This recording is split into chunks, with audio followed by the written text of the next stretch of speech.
has penned an open letter specifically addressed to the President of the Republic of South Africa with the reference xenophobia, the role of law, and the moral burden of leadership in Africa. This comes as disturbing images are emerging from the Africa's largest economy, South Africa, where businesses of foreign nationals are under attack across South Africa, Pakistan, as well as also Somalis who are operating businesses in South Africa decided to close their shops when leaders who are leading and instigating xenophobia actually ordered for the closure of the foreign-owned shops, going to an extent of saying all foreigners illegal residing in South Africa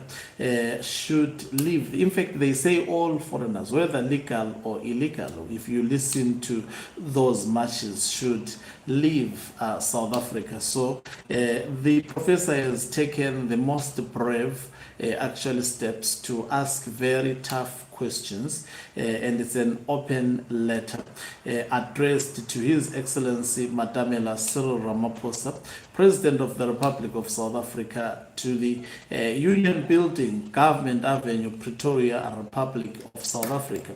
And it says, I'll read it as follows. It says, I write to you not merely as a concerned African, but as one who believes deeply in the promise of our continent and in the responsibility that rests upon its leadership.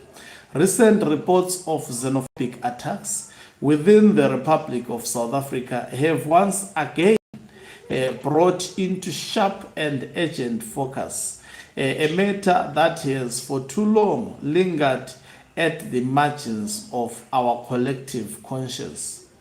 These developments are no longer abstract.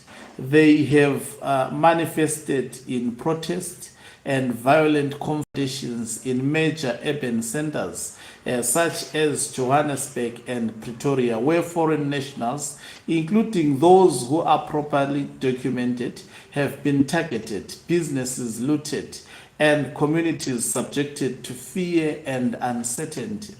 The situation has escalated to the point where at least 130 Nigerian citizens have formally sought repatriation out of concern for their safety, a development that underscores the depth of insecurity now felt amongst sections of African diaspora within the Republic of South Africa. Further reports indicate that migrants have been subjected to harassment, intimidation, and in some instances, fatal violence, while others have been advised to close their businesses and remain indoors for fear of attack. Your Excellency, even more troubling is the growing pattern of individuals being profiled and targeted merely on suspicion of being foreign. There are documented instances in which persons have been confronted in public spaces and forced to justify their presence, sometimes without regard to their lawful status. Such occurrences reveal a dangerous trajectory, one in which identity becomes a trigger for violence and suspicion replaces law. South Africa occupies a unique and honored place in the history of our continent. Its liberation was not achieved in isolation, but through the solidarity, sacrifice, and support of Africans across the continent. That history imposes not merely a duty of resemblance, but an obligation of conduct. Xenophobia, in whatever form it manifests, represents a repudiation of that shared history. It undermines the ideas of Pan-Africanism. It erodes the principle of African unity. It dismisses the dignity of the African person. And perhaps most significantly, it exposes a troubling disconnect between constitutional promise and lived reality. Your Excellency, the question before us is not simply one of law enforcement, it is one of leadership.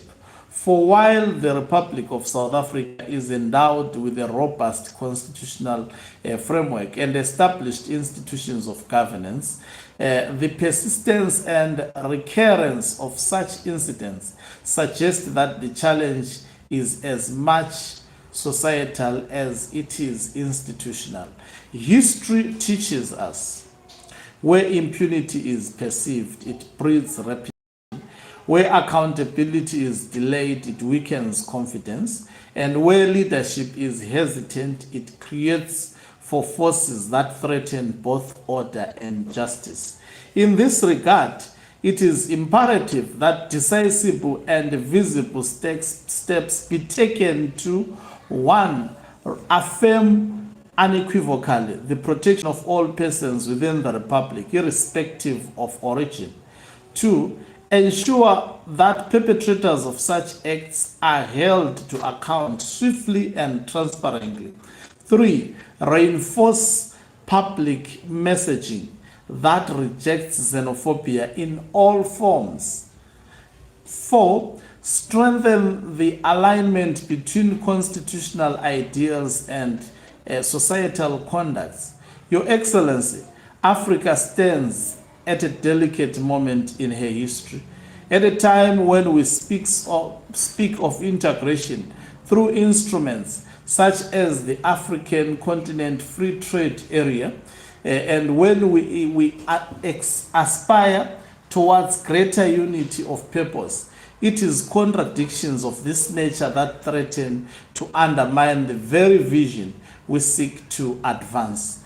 Leadership in moments such as this must not only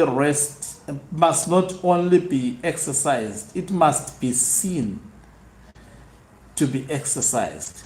I trust that under your stewardship, the Republic of South Africa will rise to this occasion, reaffirm its commitment to the dignity of all Africans, and demonstrate once again the moral authority and have long defined its place on our continent. Your Excellency, it cannot be right that the Republic of South Africa stands up for Palestinians in Gaza and yet they are seen to be persecuting their own kith and kin from other African countries.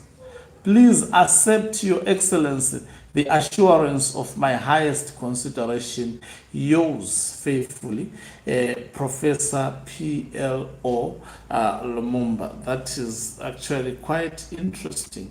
And the CCC's His Excellency Mahamuд Ali Yusuf, Chairperson of the African Union Commission, as well as also Julius Malema, the leader of the economic freedom fighters. I want just to take you through some government responses on what is actually troubling images that we are seeing taking place in the Republic of South Africa, and foreigners are living under fear. I can actually attest to you the situation doesn't. This is what one government official had to say today. Let me just play this. That spoke about the visit of the president. No, that's not what I want to. The one-on-one with the president. That's not what I want to say. Let me actually look for it.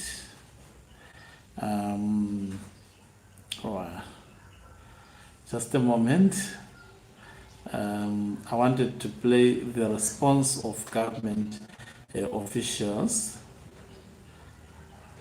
on xenophobia that is taking place in South Africa. In fact, the government is in denial. If you listen at it, there is absolutely no.